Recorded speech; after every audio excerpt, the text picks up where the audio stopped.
Millions of people are alive today because of this peace treaty. Beautiful day. I remember how beautiful it was. Both countries are agreeing to cease all hostilities and work to build good neighborly relationships, which have already started. We have to use that business to make sure they don't get into wars.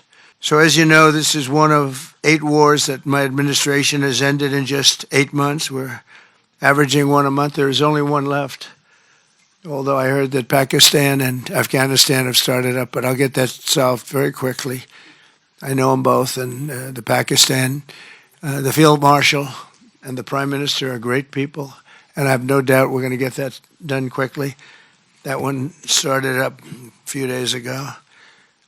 And I just feel it's something I can do. I do it nicely. I don't need to do it, I guess, but if I can take time and save millions of lives, that's really a great thing. I can't think of anything better to do. But the 8 wars that my administration has ended in just 8 months, there's never been anything like that. Never. There never will be either. I can't think of any president that ever solved one war. I don't think anybody. They start wars, they don't solve them. So nothing like this has been done in history, and it's an honor to be involved. On behalf of the United States, I'm proud to help settle this conflict and really develop good friendships, including people that work with each team. Look at these very distinguished people, except for my people. My people are much less distinguished, but they're very good. But look, my people understand the joke. But look at these very distinguished people, and I've gotten to know them. I want to thank Marco Rubio for being here. He was great. You always help. He's born for this job. He really was. He was born for this job. Secretary of State Jameson, thank you very much for all you did on helping too. He's the foremost expert on trade, and we're going to be doing another couple of stops where we'll be talking about no war, just pure trade. We'll be talking to President Xi in a day. We'll be stopping at Japan. We'll be stopping at South Korea, and we'll be doing some other things, but they're more related to trade. But on behalf of the United States, I'm proud to help settle this conflict and forge a future for the region where proud independent nations can prosper and thrive, safety, security, and peace.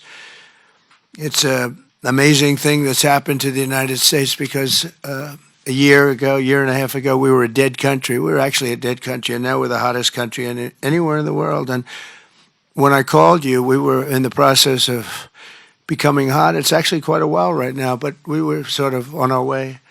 And we had won the election big in a massive amount. And so I was respected when I called you, and it was a little bit easier. I think it's easier when you respect somebody than if you don't respect somebody. If you don't respect somebody, it never happens. But I won't forget that day because it was one of the first wars that I got involved in. And I love doing it. It's like, I shouldn't say it's a hobby because it's so much more serious than a hobby, but it's something that I'm good at, and it's something I love to do. The United Nations should be doing this, but they don't do it. They don't do it. They turned off my teleprompter when I made a speech. I had to make a speech without a teleprompter. They're good at that. The escalator wasn't working too well. It came to a complete halt. But, the United Nations has such great potential. I wish they could do it. They didn't get involved with us at all. We just did the deal and reported the deal, and everybody was sort of amazed that we got it done so quickly and so nicely. But now I'd like to ask Prime Minister Anwar to say a few words, and then we'll hear from Prime Minister Hun Manet and Prime Minister Newton. And these are, I just have to say it for our last time, these are incredible men. The way they came together, the way they worked so hard, and we worked long hours. It was not long days because the days were few in number, but the hours were very long and very intense. There was a lot of intensity going on because there was a lot of shooting happening while we were talking. That brings it to a new level. And the 3 men sitting there should really be credited with having done just an incredible job for humanity. Thank you all very much. It's an honor to have worked with you. Appreciate it. Please.